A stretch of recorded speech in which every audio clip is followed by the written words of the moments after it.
Glória a Deus, amados. Chegamos no capítulo 12 de Hebreus, um capítulo também maravilhoso, como toda a Bíblia é maravilhosa. Mas esse capítulo ele já foi muito pregado, principalmente pelos primeiros versículos, né, que é um desafio, uma maratona espiritual. E o autor deixa bem claro que eu e você temos um grupo de testemunhas ao nosso redor. Mas eu quero trabalhar com o versículo de número 12, tá? O versículo de número 12 traz assim: portanto, levantai as mãos que se encontram cansados e os joelhos fracos. Esse é um texto tirado de Isaías 35. Tá? O autor de Hebreus, escrevendo aos judeus, os judeus dispersos, né, para explicar todo aquele processo que vem lá dos profetas menores. E ele chega nesse capítulo e usa quem? Uma referência que é o livro de Isaías. Amém? Pai querido, nós queremos pedir que a Tua bênção esteja sobre nós, Tua palavra que é bendita, Senhor, seja bênção nas nossas vidas, para que o Senhor prepare os nossos corações em nome do Senhor Jesus Cristo. Amém?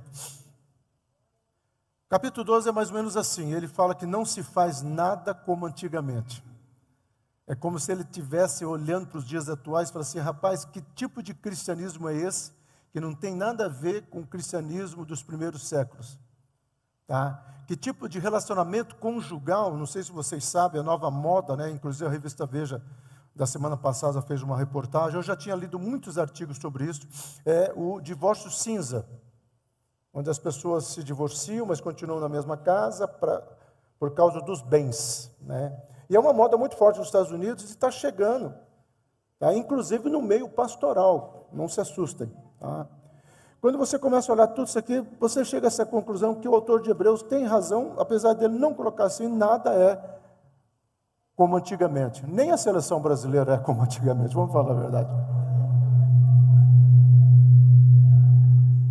Pronto, eram efeitos especiais quando a gente fala da seleção brasileira, muitos aqui não gostam. E eu nem falei do Flamengo, hein? Mas vamos lá. Então, o que nós temos aqui é uma questão. O único caminho seguro para um cristão é prosseguir e perseverar até o fim. O que o livro de Hebreus quer mostrar, por isso que ele foca lá atrás, para que eu e você tenhamos um entendimento do que aconteceu no período dos profetas menores. Nós já estamos falando porque é um link com os profetas menores. E ele é como se ele falasse assim para nós: Monte Hebron, não tem como voltar atrás mais. Monte Hebron, não tem como viver vitimizado. Monte Hebron, não tem como mais viver reclamando dessa situação ou daquela outra situação. Não tem como mais voltar para trás. Nós só temos um foco, nós só temos um alvo. E é por isso que ele fala que ele é o nosso alvo, e ele vai deixar bem claro nos versículos, alguns que nós vamos estudar aqui. O primeiro versículo que eu vou destacar aqui é o versículo 1, deixando de lado todo o peso e pecado que tão de perto nos rodeiam. Eu não escolhi a palavra pecado, a palavra aqui no grego amartia, errar o alvo, né? Porque é uma coisa que nós já lidamos bastante. Pecado nada mais é do que errar o alvo. Tá? Pecado é você errar o alvo do propósito que Deus tem para a tua vida. E olha que coisa fantástica. Mas eu peguei a palavra peso, né? A palavra peso é a palavra óculos, ou óculos, né? Que significa aquilo que atrapalha meus objetivos. Então, na versão hebronita ficaria assim: vamos deixar de lado tudo aquilo que atrapalha os nossos objetivos, inclusive aquilo que nos leva a errar o alvo. Olha só, vamos tirar de perto tudo aquilo que nos atrapalha, mas vamos tirar de perto tudo aquilo que nos leva a errar o nosso alvo. Tá? Quando se fala em peso, pecado é mais fácil, pecado tem ali, não tem barganha, não tem negociação, pecado é pecado. Mas quando se fala de peso, talvez aqui poderemos colocar numa individualidade. Tá? Porque esse peso pode ser uma coisa que você está priorizando acima, talvez, do teu tempo com Deus. Esse peso aqui pode ser um fascínio que você tem por alguma situação, e você está deixando de olhar a prioridade que é o reino dos céus. E aí nós poderemos colocar vários outros exemplos. Mas a questão principal é essa aqui, ó. Na caminhada cristã, o desafio é não perder o foco. É isso que o autor está falando. Então, se tem alguma coisa que atrapalha você, é peso. Uma amizade talvez não seja pecado, mas uma amizade pode ser peso. Um filme, talvez uma série, não é pecado. Não tem lá, né, não assistirá a Netflix. Não tem 11º mandamento, não assistirá. Não existe. Tá? Só que o que esse autor nos convida, por isso nós estamos desde o primeiro capítulo pregando, que é a identidade, domínio próprio, discernimento, ou seja, consciência crítica. O que esse autor está falando quando você fala assim, olha, não pega o teu peso e joga para o outro. Tá? Porque tem pessoas que têm condições, talvez, de ler um livro. Eu leio muitos livros de autores ateus. Tá? Essa semana eu reli um livro que é Deus é uma Ilusão, que é um livro mais ateu, que fez uma bagunça no meio intelectual que nós estamos vivendo. Eu li, só que eu não perdi a minha fé. E eu li até porque eu preparei uma aula para sexta-feira que eu dei. Porque, para mim, a questão, mas muitas pessoas que leram esse livro, e uma delas eu conheço, quase que perdeu a fé. Pastor, olha o que esse livro está falando. Esse livro está dizendo que a Bíblia é um apanhado de mitos, historinhas. Esse livro está falando que Deus é uma criação do homem. Felberto falou isso aí na década de 40. Freud potencializou isso aí, né, nos anos 30. Você vai ter essas questões todas aí que eu falei, para. Se você não consegue ler essa literatura, não leia. Então o peso, antes de nós passarmos para o próximo slide, é o seguinte. É você analisar aquilo que tem atrapalhado a sua comunhão com Deus. Isso é o peso. É isso que o autor está falando. Se esse relacionamento, se essa situação tem atrapalhado, então muda disso. Como cristão temos uma meta, uma inspiração, um obstáculo, uma condição, um exemplo e uma presença. Nós temos uma meta, nós temos inspiração, é isso que o autor está falando, por isso que ele vai citando todos esses homens de Deus, essa galeria dos heróis da fé. Temos obstáculo, ele mesmo fala que nós temos obstáculo, por isso nós precisamos começar a correr, nós precisamos avançar nessa corrida. Temos uma condição, qual que é a condição? Análise. Nós precisamos ter consciência crítica, nós precisamos parar e refletir e pensar, e é isso que nós estamos pregando desde o primeiro capítulo de Hebreus, desde lá de trás dos profetas menores. A estética, a religiosidade, pessoas que colocam a igreja como um lugar super santo, sendo que a santidade da igreja se faz através da minha vida e da sua vida, de uma vida diante do altar. Temos exemplo e temos a presença. É isso que o autor está falando. Então, quando ele fala assim, olha, tem uma galera que está olhando para nós, eu até falei domingo passado, nós podemos olhar para esse capítulo de duas maneiras. Primeiro, uma galera que está torcendo por mim. Já viu quando algum time está jogando e a torcida começa, vai, aqui, quem já esteve no campo, quem já esteve numa disputa, sabe o que eu vou dizer. Parece que aquilo solta uma adrenalina, uma energia, vamos usar esse termo, parece que a coisa fica mais, vamos que vamos, é a torcida organizada. Então nós temos, talvez por esse parâmetro, uma torcida organizada, mas eu gosto mais da segunda probabilidade. Nós temos pessoas que a Bíblia fez questão de colocar. E se você pegar o capítulo 11, aqueles 8, 9 ao total personagens que estão ali, você vai ver e você vai encontrar falhas em todos eles. Mas a Bíblia não nos convida a olhar para as falhas. A Bíblia nos convida para olhar aquilo que chama-se posicionamento. Muitas pessoas falam, o coração de Davi, Deus fala que o coração de Davi está alinhado a dele, mas Davi foi um pecador, mas Davi cometeu adultério. Sim. Mas Davi teve uma vida de quebrantamento, de busca, quando ele se posicionou. É essa questão que nós precisamos fazer toda a diferença. Às vezes, quando Malik e a Khadija, na pré-adolescência, aquelas baguncinhas, Malik e Khadija, às vezes eu falava uma coisa, ele falava, mas o senhor também é assim? Né? Eu estava um pouquinho irritado assim. Eu falei, mas por que vocês não olham as coisas boas que o pai tem? Não são muitas, não. Porque tem sempre imitar as coisas ruins. Parece que nós temos essa tendência, né? Então, o que o autor está falando, calma lá, gente. Então, em um mundo que procura os heróis, a palavra mostra uma galeria de homens e mulheres que nós deveríamos prestar atenção em suas vidas. Eu tenho uma série de mensagens que está no YouTube, né? Quem está aberto é para todo mundo. E naquela página, o título é Aprendendo com. Então, eu tenho lá Aprendendo com Gideão. São uma série de estudos. Tá? E por que eu coloquei o nome Aprendendo com? Porque nós precisamos aprender com eles. Cada personagem, um dos personagens assim que eu amei foi aqueles primeiros juízes de Israel. Jefté, olha as limitações desse sujeito. Mas mesmo assim, eu tirei lições, e quem gosta porque eu trabalhei um pouco na questão psicológica, meio coaching, para colocar o que nós podemos tirar desses personagens. Está lá no YouTube. E esses heróis, às vezes, me chamam a atenção, sim. Aí eu sempre brinco assim como Jeremias é gago, eu aprendi que não é a gagueira que vai impedir você de trazer aquilo que Deus tem para você falar, mas é a unção e a capacitação de Deus na sua vida. Então isso tem que fazer toda a diferença. Vamos prestar atenção nesses homens. Vamos prestar atenção também em heróis atuais. Eu tenho alguns referenciais nos dias de hoje. Homens que eu gosto de ler, homens que eu sei, esse cara aqui é íntegro. Porque às vezes nós vamos pela mídia, quando o cara tem bastante seguidores, deve ser bom, mas nem sempre o que tem bastante seguidor é bom. Às vezes chama-se esse engajamento que é uma furada, e nós vivemos essa carência.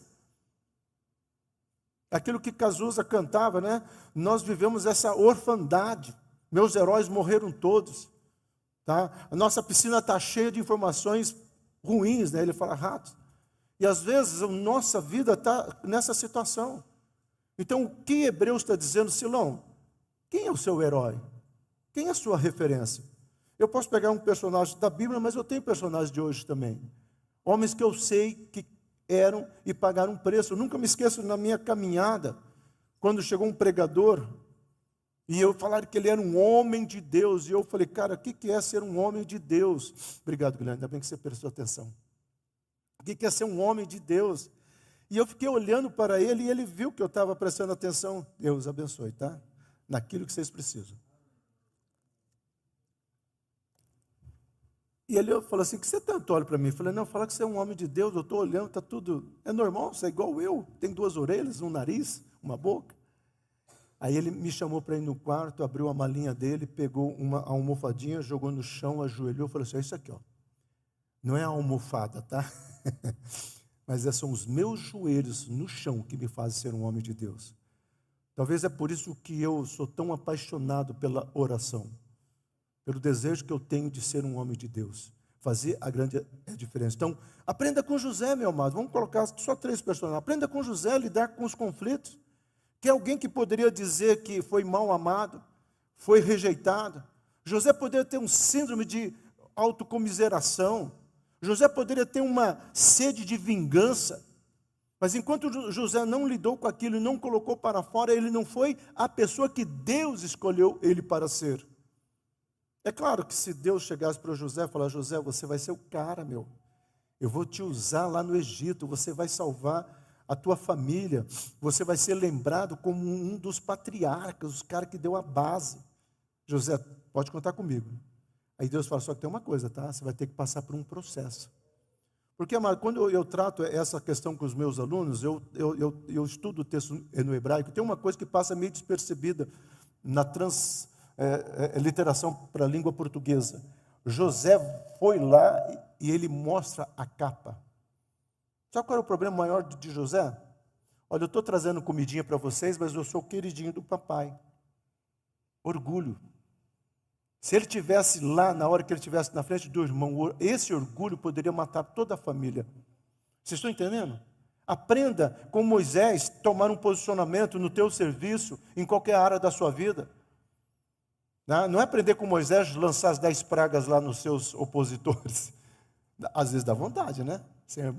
Lança as 10 pragas, lança rãs, né? Mas o que eu aprendo com Moisés, meu amado? A hora que ele ouviu o conselho do sogro, Jetro, um pastor, que ele poderia dizer, cara, eu fui educado nas melhores faculdades do Egito, porque Moisés, ele era um general do Egito. Se você for ler a história secular, foi ele que conquistou toda a região ali da Etiópia, da África, alguns lugarejos, e foi ele que conquistou. Ele era treinado e foi treinado para ser o quê? Ele estava na linha de sucessão. Mas Deus precisava trabalhar para ele dependência. Moisés, tira as sandálias. Talvez aquela sandália estava ensinando uma disciplina de dependência e tirar o peso. E por último, aprenda com Davi a enfrentar os seus gigantes. Você acha que foi fácil enfrentar esses gigantes para Davi? De maneira alguma. Mas a grande lição que eu tiro para Davi é quando ele não tenta copiar nada de ninguém. Saul fala, cara, vou te dar toda a instrumentalidade, todos os recursos. Ele fala, não, você pode até me dar. Tanto é que ele colocou.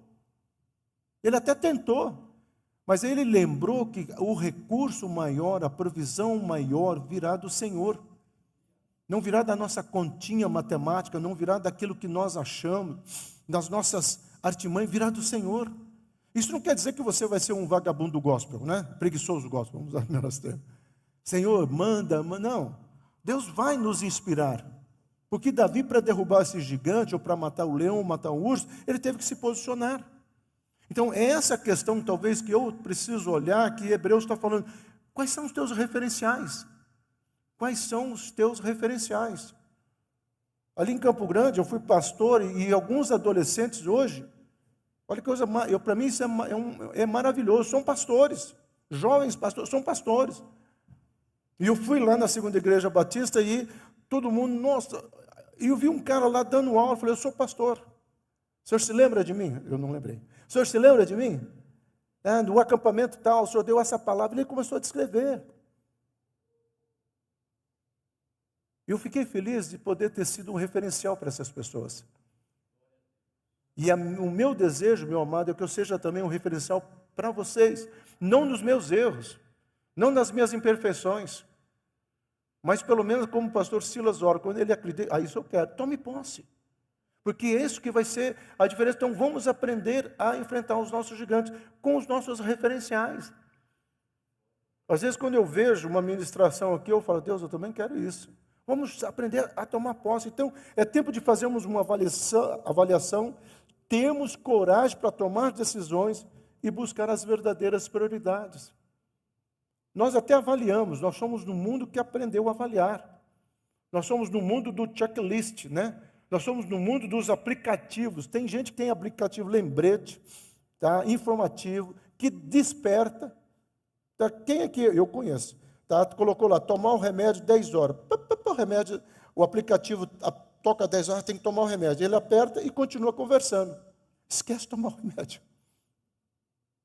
Você sabe o que é isso? É um monte de informações que nós estamos tendo, um monte de referenciais que nós estamos tendo, mas não temos a prática. Não adianta nada você ter essas informações se você não colocar em prática. Então nós precisamos ter coragem para tomar as decisões. E às vezes dizer, isso aqui é um peso na minha vida. Isso aqui não é pecado, mas é um peso na minha vida. Algumas amizades é um peso na sua vida. Alguns eventos que para você, que você acha que não tem nada, pode ser um peso na sua vida. E é isso que talvez eu e você precisamos entender e aprender. Talvez aquela sociedade X ou Y, que para a sociedade, né? Vamos colocar diferente, aquela organização, que para a sociedade nossa, não tem problema nenhum, até bacana. Eles até fazem coisa boa. Eles até são altruístas, né? Eles são pessoas assim, legal, mas talvez ali não seja o teu lugar. E aí nós precisamos saber e aprender a avaliar. Quais são as nossas prioridades? Quais são as nossas prioridades? E corramos com paciência a corrida que em nós está proposta. A palavra paciência, eu pensei em pegar a palavra proposta, que no grego significa você não esquecer o teu chamado. Tá? Então, qual é o teu chamado? Eu iria trabalhar, mas eu achei interessante isso aqui, ó, amado. A palavra upomone, que é estabilidade, constância, persistir. Essa palavra aqui vem de exercício de supino, viu? A etimologia dessa palavra, eu estou falando porque tem um personal trainer aqui. Eu dei um abraço nele e falei assim, literalmente isso é um abraço de gigante. Quer dizer, ele me abraçou, né? Falei, literalmente isso é um abraço de um gigante. Mas essa palavra vem de supino. Sabe qual que é a ideia? Se você quer ter supino forte, como o meu, assim, né? Logo, logo, amado, eu vou poder estar pregando assim, porque o mundo, tá, precisa vir, você precisa se posicionar. Tá? Já entendi o recado. Essa palavra vem de você ter esforço, ter persistência, você não desistir. Então, eu gosto muito da primeira probabilidade, estabilidade. Sabe por que nós nunca vivemos uma sociedade tão estável? Em várias áreas. Podemos dizer que é uma sociedade, não gosto desse refrão, mas é uma verdade, uma sociedade de Maria vai com as outras. Uma sociedade que não analisa, uma sociedade que não tem crítica. Uma sociedade que está dividida, né, entre cores. Uma sociedade que está dividida entre partido político. Uma sociedade que está dividida entre achismo eclesiástico. Meu amado, nós precisamos de estabilidade na palavra de Deus. entendimento na palavra de Deus, posicionamento na palavra de Deus. É isso que vai trazer essa estabilidade de eu não ficar numa gangorra de altos e baixos. Uma situação onde o clima está friozinho, então eu estou meio tristinho. Se está um sol, então eu estou alegre. Fala isso para o pessoal do sul. Hoje é o melhor dia para eles. A Ângela levantou com maior alegria. Olha o tempo, olha o tempo, olha o tempo. Então, nós precisamos pensar nisso aí. Nosso objetivo, então, é alcançar o quê? A linha de chegada. Nosso objetivo é esse, meu amado. O nosso objetivo não é apenas correr uma maratona para ganhar um número. O William, o marido de DG, ele corre algumas maratonas. Então, eu tenho tênis de Berlim, de Boston e de uma outra.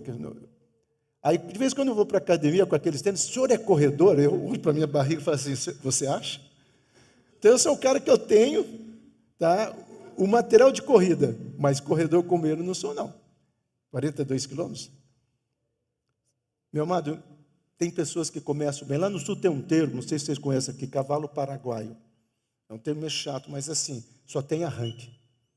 Aquele cidadão que eu vou, é promessa, agora esse ano eu vou orar, esse ano eu vou jejuar, eu vou me firmar nessa igreja, eu vou fazer isso, tantos e tantos e tantos compromissos. É que nem a dieta. Quantas pessoas começam agora é o irmão Jairo que está ajudando todo mundo, né? Mas não quer ter uma responsabilidade de um compromisso. Se eu sou assim no secular, quanto mais no espiritual. Então, nós precisamos entender que o objetivo meu e você não é simplesmente frequentar uma igreja. Se a igreja salvasse, o zelador de igreja é o mais salvo. O nosso objetivo é chegar ao final e dizer, Senhor, eis aqui, para Deus olhar para nós e dizer, servo bom e fiel. A vida então é um reflexo das decisões que nós fazemos. E às vezes nós colhemos decisões amargas, em todas as áreas. Agora, na área espiritual, as nossas decisões têm que ser um posicionamento. Pastor, mas eu nem sei por onde começar. Amém, então entrega. Entrega para Deus. Senhor, eu não sei o que fazer, não sei como orar, não sei como consertar, então eu entrego a Ti. Eu sempre falo, quando você vem aqui na frente receber uma oração, primeiro não importa quem vai orar, mas venha com o teu coração aberto para receber aquilo que Deus quer fazer, porque se nós somos um bando de palhaços brincando que Deus vai usar as pessoas. Ah, mas eu não escutei a revelação que eu queria, 6 números da Mega Sena. Eu não escutei aquela palavra que eu queria, talvez não. Talvez essa pessoa que orou por você só falou assim, Deus te abençoe. Amado, você quer mais? Quer mais palavra profética, mais palavra bendita, mais palavra rema do que essa? Aí é aquele momento que eu tenho que dizer, Senhor, eu tomo posse. Ele está dizendo que o Senhor vai me abençoar, então eu tomo posse. Como que o Senhor vai, de que maneira o Senhor vai, eu não sei. Mas a minha decisão hoje é crer no sobrenatural. Então devemos estabelecer convicções firmes em nossos corações. Lembrando que corações na cultura hebraica é mente, mentalidade. Convicções firmes. Eu sei que o meu Redentor vive. Todas as coisas cooperam para o meu bem, mesmo as que eu não entendo. Posso todas as coisas naquele que vai me fortalecer. Não é na minha força, é naquele que vai me fortalecer. O Senhor me chamou pelo nome. Desde o ventre da minha mãe Ele me conheceu. Amado, essas convicções têm que ser nossas. Nós vivemos um mundo sem convicções, um mundo órfão.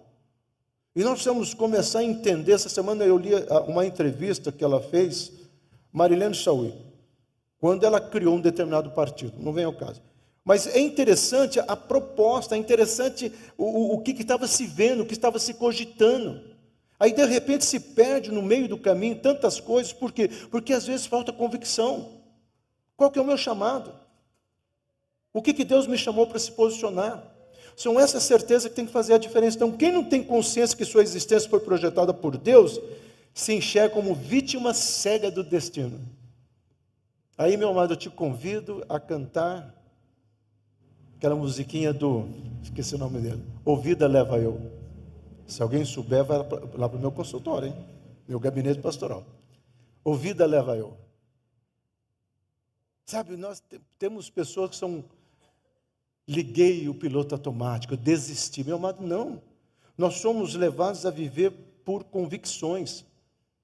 Sabe qual é uma convicção que eu tenho, e eu não consigo muitas vezes explicá-la?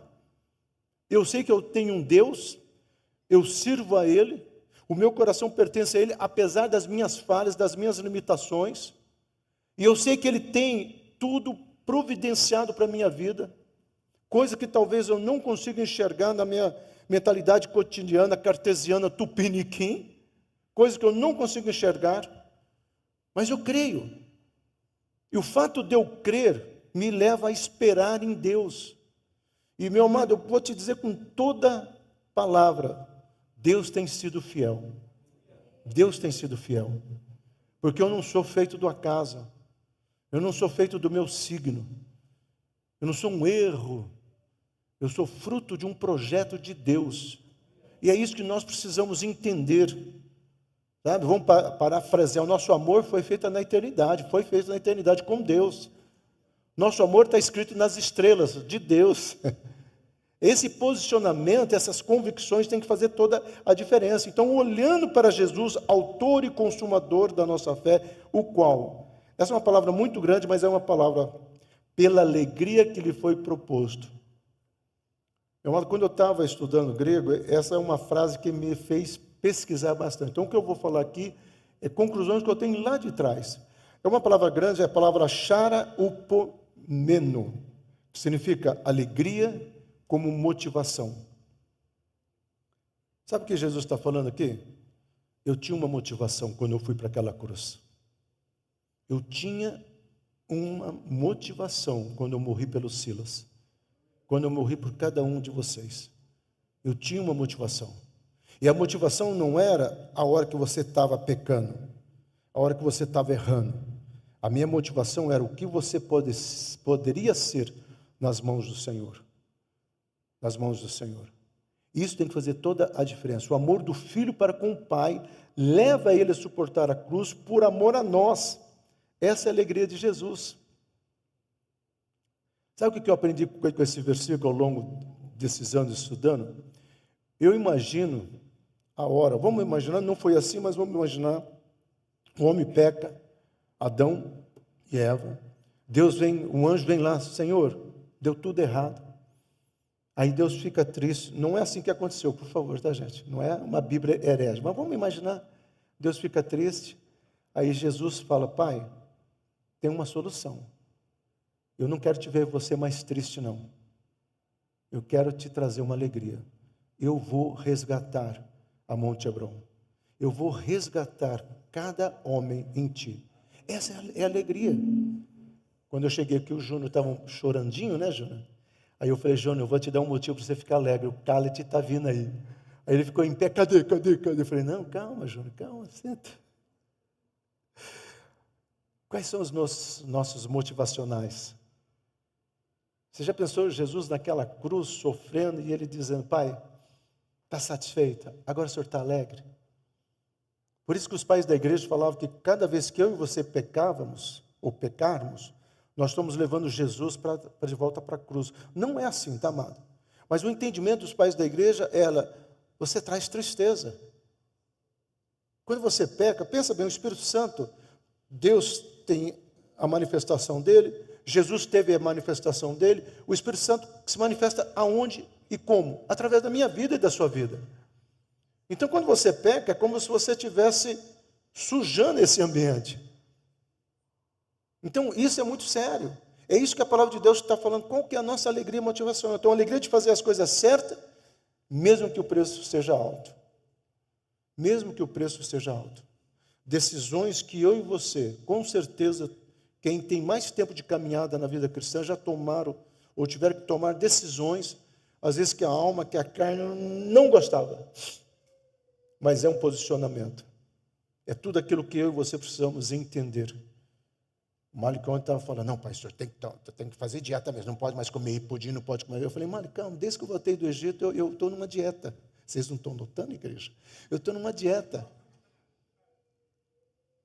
Aí eu falei para ele assim, é duro decidir não comer pudim, meu amado. É pior que deixar um pecado. Mas são valores que eu e você, chegou a hora, nós precisamos tomar decisões. É claro que pudim não é pecado, né? Mas para mim, no caso, não faz bem. Então é um peso. Vocês estão entendendo o que é peso? Porque se isso aqui é o templo do Espírito Santo, eu tenho que cuidar dele. Eu dou aula para pastores e eu brinco sempre, pastor, Deus não quer púlpito ambulante. Sabe o que é púlpito ambulante? Muito pastor deixa a barriga grande para poder apoiar a Bíblia, né? Aqueles barrigão assim, ó. Aí apoia a Bíblia assim. Fica fácil. Deus não quer isso não, meu amado. Deus quer vida transformada. Cuide daquilo que Deus colocou. Então a alegria da presença de Deus em nós deveria dirigir nossas escolhas. Eu vou deixar Deus alegre, eu vou deixar Deus... Pense nisso. Talvez quando você estiver numa situação X, pensa que Deus está te olhando. O que é o temor a Deus? A palavra no hebraico, o temor é alguém que está olhando fixamente, naquele momento, para a minha vida. Nós precisamos tomar esse entendimento e precisamos avançar. Então, nós vivemos uma geração órfã. Sexta-feira, na aula que eu estava dando sobre questões existenciais, trazendo alguns filósofos, colocando algumas questões da psicologia e da psiquiatria, uma pessoa falou isso aqui. Não, mas nós vivemos uma geração que está comendo das águas da orfandade. Eu falei, então mesmo. Nós somos órfãos de verdadeiros pastores, homens de Deus, referenciais. Estamos órfãos de igrejas realmente sérias, não presas a estéticas, nem partidárias. Nós estamos órfãos de vida que alguém olha e fala assim, eu quero ter esse relacionamento com Deus que esta ou aquela outra pessoa tem. Essa orfandade, e eu não estou nem entrando para outras áreas do cotidiano, mas nós estamos vivendo isso, que acha que a vida é um acidente biológico, um sorteio cósmico, uma folha seca ao vento, olha quanta coisa. E eu já disse aqui, eu repito, nós não somos fruto do acaso. Pastor, o senhor crê nisso? Eu creio. Eu creio tanto nisso, meu amado, que mesmo aquela criança que nasceu de uma situação X ou Y, está rejeitada por todos, Deus sabia e Deus tem um plano para a vida dela. Como eu não sei. A coisa para mim mais difícil dos atributos de Deus, sabe o quê? Não é o amor aceito. Não é a misericórdia, nossa, isso é maravilhoso. A justiça legal é a onisciência. Ele sabe de todas as coisas. Isso para mim é muito difícil. E tem coisas que eu falo a Deus, como é que o senhor sabe disso? Como é que o senhor sabe daquela outra situação? É claro, meu amado, que nós sempre vamos ter aquilo que os filósofos, né, principalmente do século XIII, século XV, que começa a questionar. Depois você tem os filósofos após a Segunda Guerra Mundial, onde estava Deus? Então, sempre vão ter pessoas, se Deus existe, por que o mal está aí? Por que pessoas sofrem? Meu amado, esse sofrimento não é Deus que colocou, não. Talvez você nunca vai entender isso, e eu espero que você entenda. O que está aí é resultado do pecado. Esse não é o projeto de Deus. Eu já disse aqui na igreja que o milênio, tá, não é para nós. O milênio é para as pessoas verem como seria um mundo regido por Deus. O milênio vai ser para os animais.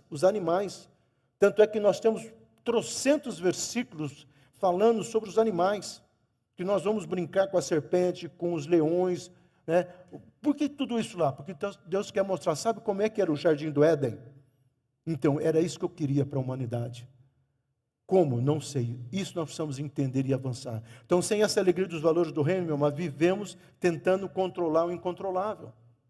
Sem essa alegria dos valores, saber que Deus existe, que Deus ama, que Deus é onisciente, que Deus sabia que você estaria aqui hoje, nós vamos tentar viver controlando o incontrolável.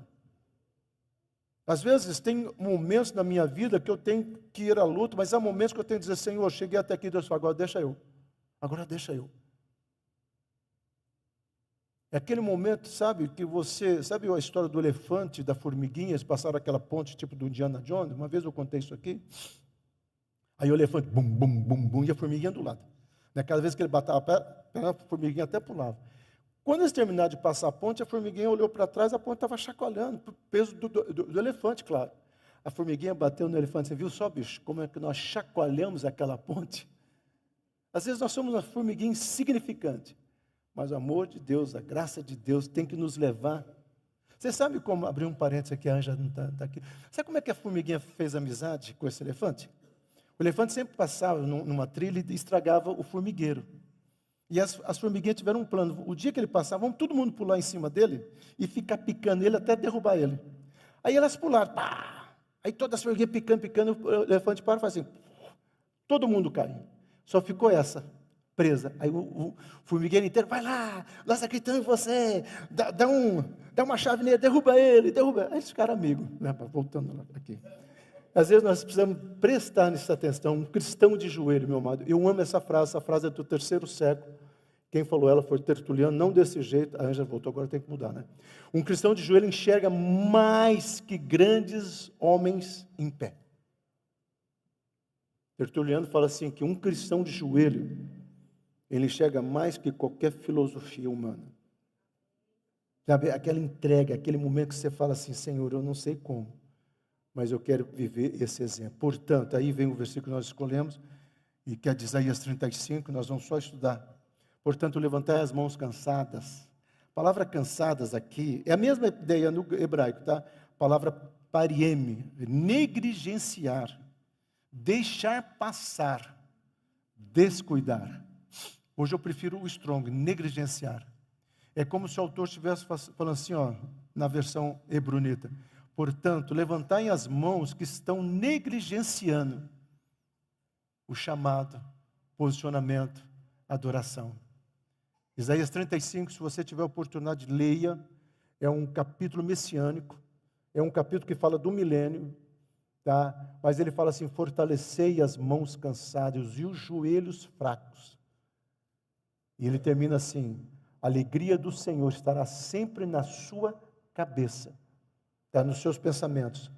Como que a alegria do Senhor vai estar? Quando eu entender e não vou negligenciar aquilo que Deus estabeleceu para a minha vida. Então, não somos apenas um rosto sem nome no meio da multidão. Nós somos criados de forma especial, para um propósito especial, para vivermos de forma abundante. Precisamos entender e tomar posse disso. A fraqueza espiritual, meu amado, não aparece do nada, mas do cotejar contínuo, da displicência, ou do negligenciar as coisas espirituais. Não negligencie, meu amado, aquilo que Deus estabeleceu. Estão aprendendo com os pastores do primeiro século, né? Precisamos sair da discussão filosófica e corremos para uma vida baseada na palavra de Deus. Tertuliano, numa hora de uma discussão da filosofia, né? Ele fala assim, Atenas, a cabeça da filosofia, Jerusalém, a cabeça do cristianismo. Ele fala assim, o que tem Atenas com Jerusalém? Jerusalém não tem nada com Atenas. No sentido assim que se você for beber das águas da filosofia, você precisa olhar o parâmetro que é a palavra de Deus. A igreja foi e sempre será alvo das trevas, isso nós sabemos. Mas ela não precisa de advogados. Ela precisa de vidas no altar. Talvez o teu casamento, talvez a tua caminhada, talvez a sua vida, o que ela está precisando nesse momento é vida no altar. Não é vida no altar aqui. Às vezes são 2 joelhos no chão. Talvez ali na sua casa você levantar as mãos e começar a declarar profeticamente aquilo, meu amado, que nós precisamos entender. Então é tempo de rever os nossos valores, é tempo de rever as nossas prioridades. Gosto muito, eu encerro com Miqueias. Miqueias, no momento de crise, no momento de dificuldade, nós já estudamos esse profeta menor. Nós estamos falando aqui de quase 500 anos atrás. Ele diz o seguinte, eu, porém, quase 500 anos atrás do tempo de Hebreus, tá? Para nós é mais tempo. Eu, porém, olharei para o Senhor e esperarei no Deus da minha salvação. O meu Deus me ouvirá. Que essa seja a nossa convicção, que essa seja a nossa certeza, que essa seja a nossa vida, em nome do Senhor Jesus Cristo. Pai querido, eu quero declarar em nome de Jesus, Senhor, o teu amor, a tua graça, a tua manifestação em nós, Senhor. Eu quero declarar em nome de Jesus, que a tua palavra, a tua fidelidade se estenderá. Eu quero declarar, Senhor, que nós teremos esse parâmetro, nós teremos esses referenciais, e vamos buscá-lo, e vamos viver em nome de Jesus. Amém?